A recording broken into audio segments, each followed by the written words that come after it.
So guys income tax में most important circular issue कर दिया गया, 9 इंपोर्टेंट क्लैरिफिकेशन शेयर किए हैं एज ऑन 30 जून। तो प्लीज वीडियो को लाइक करना, एंड टू एंड देखना विदाउट स्किप, और वीडियो को शेयर करना। बट उससे पहले गाइस फिर से एक बार लेट फाइलिंग फीस को वेव कर दिया गया है, तो अगर आपने वो वीडियो नहीं देखी है, 30 जून की अपडेट है, तो वीडियो लग जाएगी आई बटन पे, आप जाके जरूर देखना। अब हम डिस्कस करते हैं guidelines under section 194Q of the income tax act, finance act 2021। So guys video में हम थोड़ा स्लो चलेंगे ताकि आपको पॉइंट समझ में आ जाए, तो प्लीज स्किप मत करना। न्यू सेक्शन 194Q इंसर्ट किया था, 1 डे ऑफ जुलाई 2021 से एप्लीकेबल हो रहा है। किसको एप्लीकेबल है? It applies to any buyer who is responsible for paying any sum. Video को जरूर देखना, अगर आपके ऊपर ये सेक्शन नहीं भी एप्लीकेबल हो रहा, अपने क्लाइंट्स को शेयर करना एक वैल्यू एडिशन के लिए। It applies to any buyer who is responsible for paying any sum to any resident seller. It applies to any buyer who is responsible for paying any sum to any resident seller only for purchase of any goods of the value or aggregate of value exceeding 50 lakh rupees in any previous year. TDS कब कटेगा? Buyer at the time of credit, जब credit कर रहा है books में, of such sum to the account of the seller, और at the time of payment whichever is earlier. कितना percent कटेगा? 0.1% कटेगा ऑफ सच सम, जिसकी पेमेंट कर रही है या क्रेडिट कर रहा है। कब? जब वो 50 लाख से ज्यादा क्रॉस करेगा, उसके ऊपर कटेगा। बायर कौन है? Buyer is defined to be person, जो कि ऊपर एनी पर्सन था, to be person whose total sale और ग्रोस रिसीट और टर्नओवर फ्रॉम द बिजनेस। एक पॉइंट ध्यान से समझ लो, ये क्या लिखा है? टोटल सेल और ग्रोस रिसीट और turnover from the business. For example non business activity से आपसे कुछ टर्नओवर आ रही है, तो वो काउंट नहीं करनी है। From business carried on by him exceed 10 crore. Suppose करो आपकी टर्नओवर है बिजनेस से 9 करोड़ और 1.5 करोड़ है नॉन बिजनेस एक्टिविटी से, तो सेक्शन एप्लीकेबल नहीं होगा।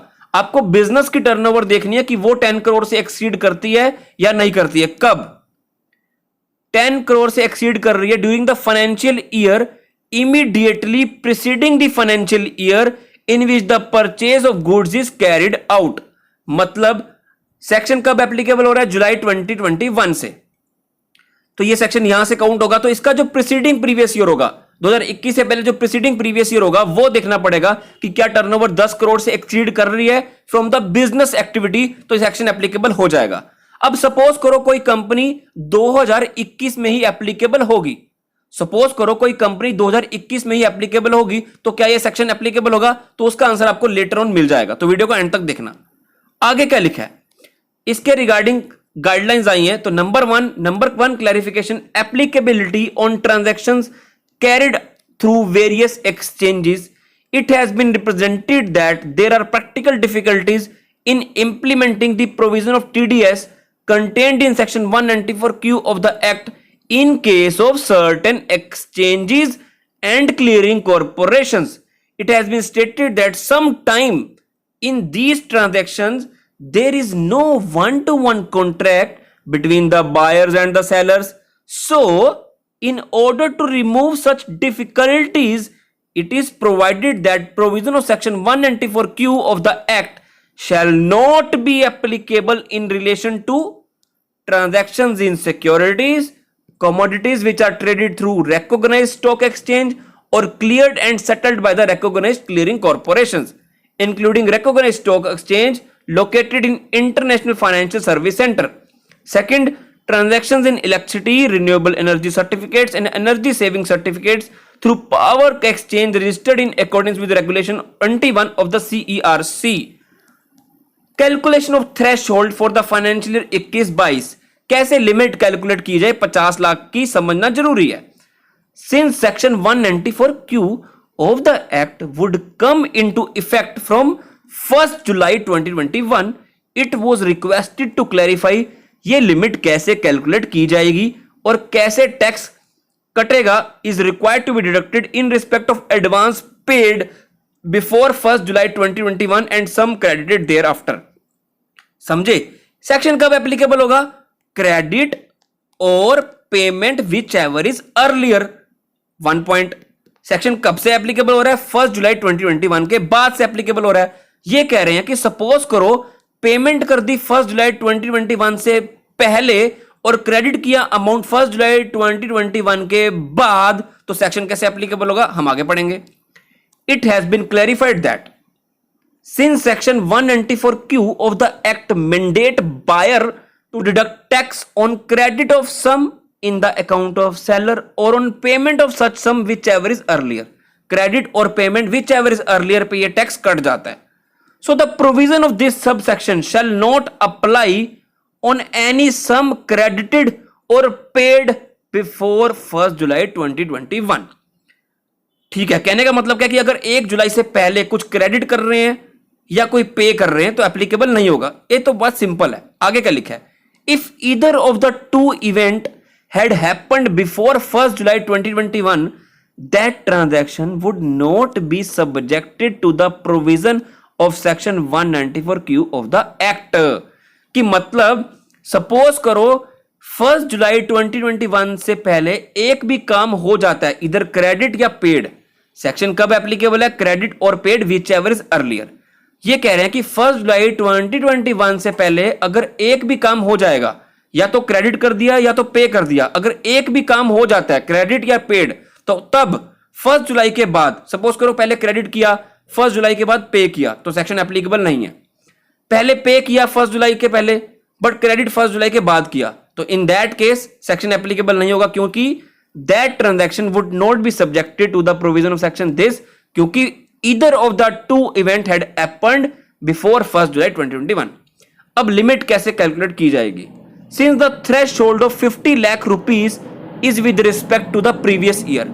पहले आपको 10 करोड़ देखने की प्रीसीडिंग फाइनेंशियल ईयर में हो गया है, अगर वो हो गया फ्रॉम बिजनेस एक्टिविटीज तो टीडीएस कटेगा एक्सीडिंग 50 लाख रुपीस पर, और ये जो 50 लाख की रुपीस की लिमिट है ये प्रीवियस ईयर में है। तो कहने की बात है, since the threshold of 50 lakh rupees is with respect to the previous year, obviously ये 50 लाख की लिमिट वेंडर वाइज है जिनको पेमेंट कर रहे हो। Calculation of sum for triggering TDS under section 194Q shall be computed from 1 April 2021।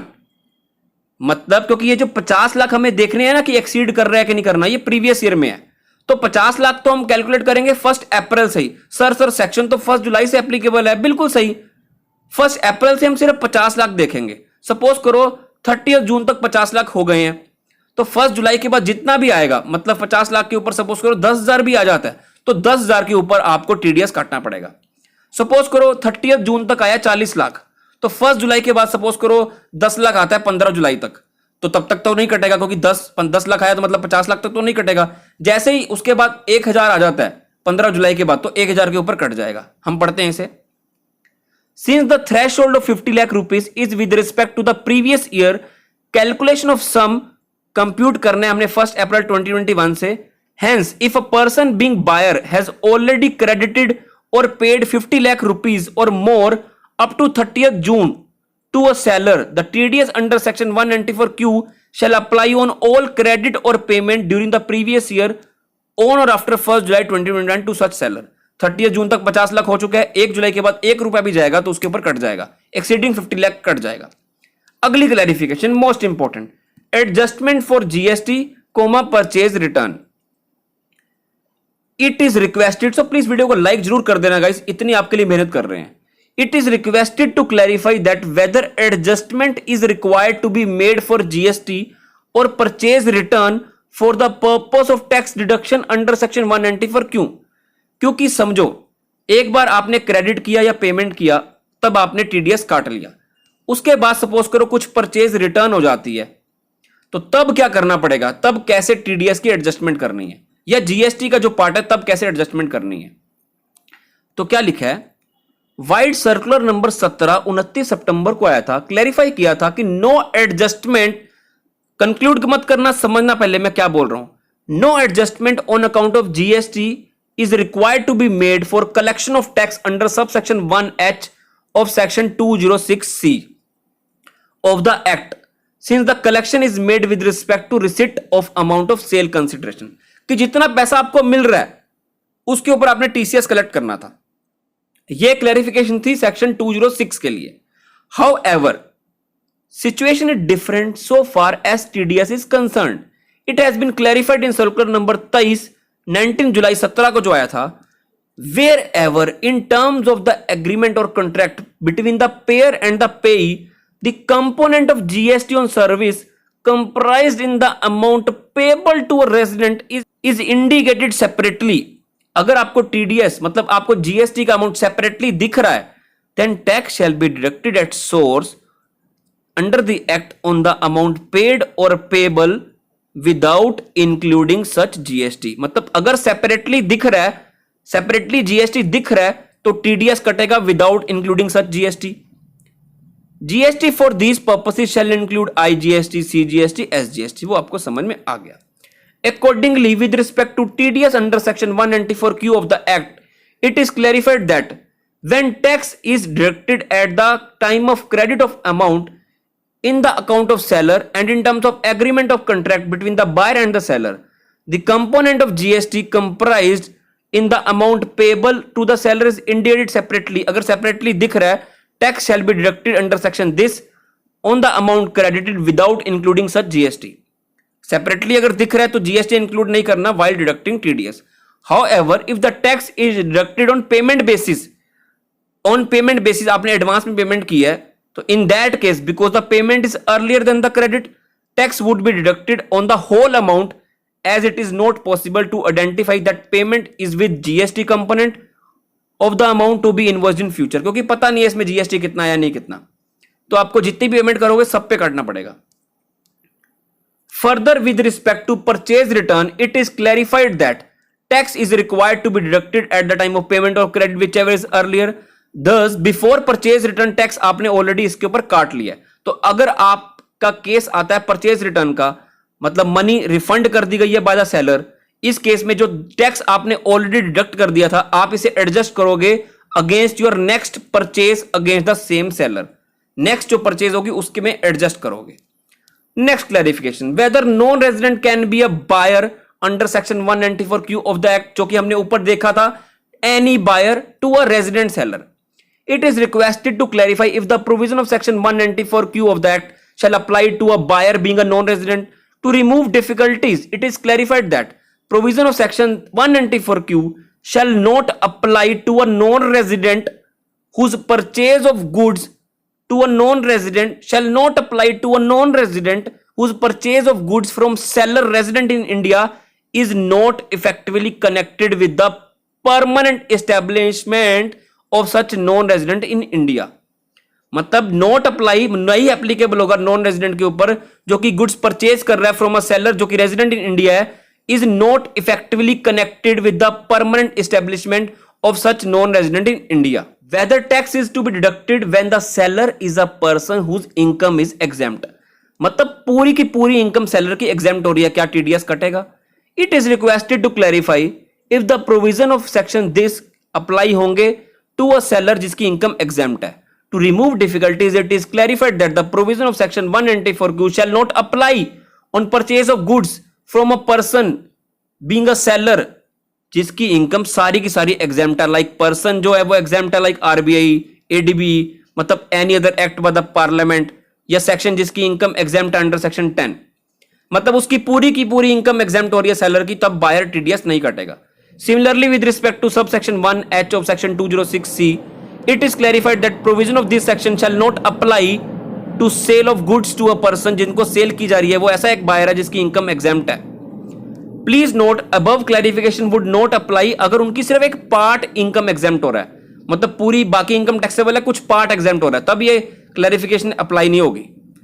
Above clarification would not apply if only part of the income of the person being a seller और a buyer is exempt. Please guys video को like कर देना, इतनी ही request है आपसे. Whether tax is to be deducted on advance payment, answer is yes, because ये section applicable हो रहा है ऑन पेमेंट और credit whichever is earlier. Whether provision of section 194Q of the Act shall apply to a buyer in the year of incorporation, तो answer क्या आया इसके ऊपर? Since this condition would not be satisfied in the year of incorporation, because जब आप establishment हुए 2021 में ही, तो आपका पिछला तो कुछ है ही नहीं टर्नओवर, तो इस केस में ये सेक्शन एप्लीकेबल नहीं होगा. Whether provision of section 194Q of the Act shall apply to a buyer if the turnover from business is 10 crore or less, मैंने आपको क्या बोला कि अगर आपकी नॉन बिजनेस एक्टिविटी से 1 करोड़ है, 1.5 करोड़ है, बिजनेस एक्टिविटी से 9 करोड़ है, क्या सेक्शन एप्लीकेबल होगा? नहीं, आपको बिजनेस एक्टिविटी से देखना है।